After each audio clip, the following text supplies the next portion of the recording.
Assalamualaikum warahmatullahi wabarakatuh. Alhamdulillahi rabbil alamin alladzi faddala bani Adam bil ilmi wal amali ala jami'il alam.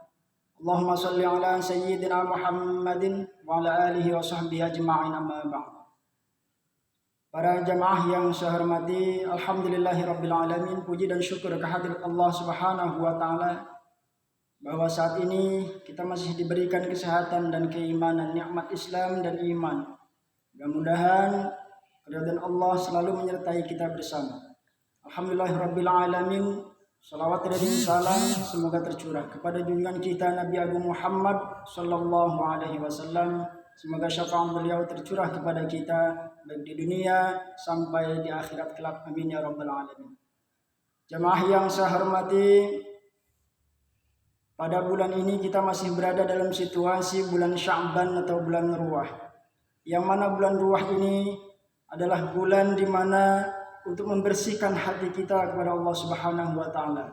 Rajab adalah bulan untuk membersihkan badan kita, dan Ruwah atau Sya'ban adalah bulan untuk membersihkan hati kita, serta Ramadan adalah bulan untuk membersihkan ruh kita. Sehingga mulai dari bulan Rajab yang lalu badan kita sudah bersih, dan saat ini bulan Sya'ban hati kita sudah bersih. Kemudian ketika Ramadan maka ruh kita akan menjadi bersih, sehingga kelak sampai pada akhir daripada Ramadan memasuki Syawal, dan di hari Lebaran, hari Raya Idul Fitri, kita sudah dalam keadaan suci sebagaimana bayi yang baru saja dilahirkan dari rahim ibunya. Para jamaah yang saya hormati, sesaat lagi kita memasuki bulan suci Ramadan. Ada beberapa hal yang perlu diperhatikan. Yang pertama adalah tentang kegembiraan kita menyambut bulan suci Ramadan. Rasulullah SAW dalam sebuah hadisnya menjelaskan, "Man fariha bidukhuli Ramadana, haramallahu jasadahu 'alan nar." Barang siapa yang berbahagia dengan menyambut bulan suci Ramadan, datangnya bulan suci Ramadan, maka Allah mengharamkan jasadnya tercium api neraka. Para jamaah yang saya hormati, perlu kita ingat bahwasanya dalam beribadah kepada Allah Subhanahu wa taala diibaratkan sebuah bak yang akan terisi air yang bersih. Maka dari bak inilah semua amal ibadah kita tertampung. Salat diibaratkan bak. Salat diibaratkan air yang akan dimasukkan ke dalam bak. Puasa diibaratkan air yang akan dimasukkan ke dalam bak. Haji, zakat dan lain sebagainya diibaratkan sebuah air yang akan dimasukkan ke dalam bak. Nah, bak penampung dalam ibadah inilah yang perlu kita jaga, yaitu ketauhidan dan keyakinan kita kepada Allah Subhanahu wa taala. Para jamaah yang saya hormati, dalam beribadah kepada Allah Subhanahu wa taala, khususnya di bulan suci Ramadan nanti, Allah menjanjikan, "Man Ramadan, man shoma Ramadana imanan wa ihtisaban, ghufira lahu ma taqaddama min dhanbihi."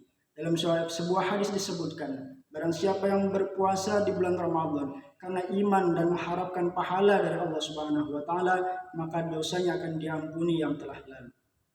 Para jamaah yang saya hormati, di bulan yang suci ini Allah Subhanahu wa taala memuliakannya dengan satu malam sebagai bonus bagi kita umat Islam, yaitu malam Lailatul Qadar, di mana di malam ini seluruh pahala akan dilipat gandakan. Dan mudah-mudahan amal ibadah kita yang kita lakukan selama bulan suci Ramadan tercatat sebagai pahala catatan di sisi Allah Subhanahu wa taala, yang kelak mendapatkan balasan yang setimpal di sisinya.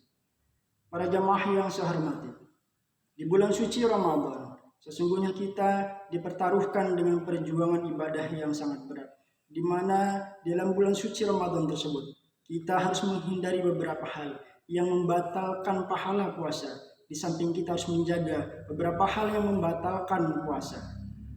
Ada beberapa hal yang perlu kita ingat, bahwasanya dalam berpuasa ada perkara-perkara yang membatalkan puasa, dan ada perkara-perkara yang membatalkan pahala puasa.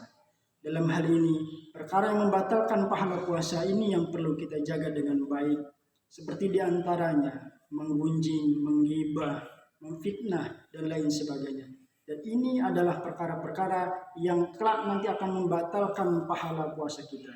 Sehingga Rasulullah SAW dalam sebuah hadisnya berpesan bahwasanya kam min shaimin laisa lahu min siyamihi illa al-ju' wal 'atsy.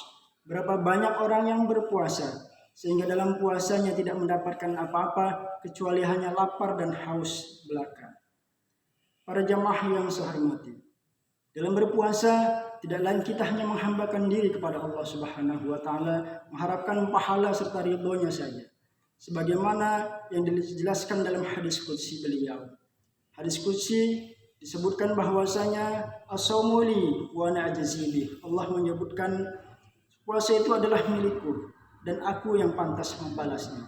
Untuk itu dalam ibadah puasa Ramadan hanya kita dan Allah saja hubungan vertikal kepada Allah Subhanahu wa taala yang akan mempengaruhi kualitas amaliyah ibadah kita kepada Allah Subhanahu wa taala, khususnya di bulan suci Ramadan. Disebabkan karena pahala itu akan langsung dibalas oleh Allah Subhanahu wa taala. As-saumu li wa ana ajzi bi. Puasa itu adalah untukku, puasa itu adalah milikku dan aku yang akan langsung membalasnya. Para jamaah yang saya hormati, di akhir Ramadan nanti kita akan merayakan Hari Raya Idul Fitri, dan di Hari Raya ini kita bersama-sama bahagia menyambut kedatangan Hari Raya Idul Fitri setelah kita melakukan berpuasa selama 30 hari lamanya. Perlu diketahui bahwasanya kenapa kita umat muslim melakukan puasa sebanyak 30 hari di bulan Ramadan, disebabkan karena Nabiullah Adam alaihissalam ketika melakukan suatu kesalahan, berbuat dosa kepada Allah Subhanahu wa taala, melakukan suatu pelanggaran kepada Allah Subhanahu wa taala, beliau menyatakan bahwasanya taubat kepada Allah Subhanahu wa taala, sehingga ketika beliau memakan buah khuldi, keadaan tersebut tersangkut dalam tenggorokannya selama 30 hari 30 malam. Untuk itu Allah Subhanahu wa taala mewahyukan kepada Rasulullah SAW untuk melakukan puasa selama 30 hari lamanya, mengiktibarkan, mengambil pelajaran dari peristiwa kejadian Nabiullah Adam alaihissalam yang berpuasa 30 hari 30 malam. Untuk itu di bulan suci Ramadan nanti mudah-mudahan kita selalu diberikan kesehatan, umur yang panjang, sehingga kita dapat beribadah, melakukan ibadah suci Ramadan dalam keadaan sehat, dan kelak kita diterima oleh Allah Subhanahu wa taala dan pahala-pahalanya tercatat di sisi Allah Subhanahu wa taala. Demikian uraian singkat ini saya sampaikan sebagai bahan tugas daripada penyuluh agama Kecamatan Kota Agung untuk Kementerian Agama Kabupaten Tanggamus. Kurang lebihnya mohon maaf. Saya akhiri wallahul muwaffiq ila aqwamit thoriq. Wassalamualaikum warahmatullahi wabarakatuh.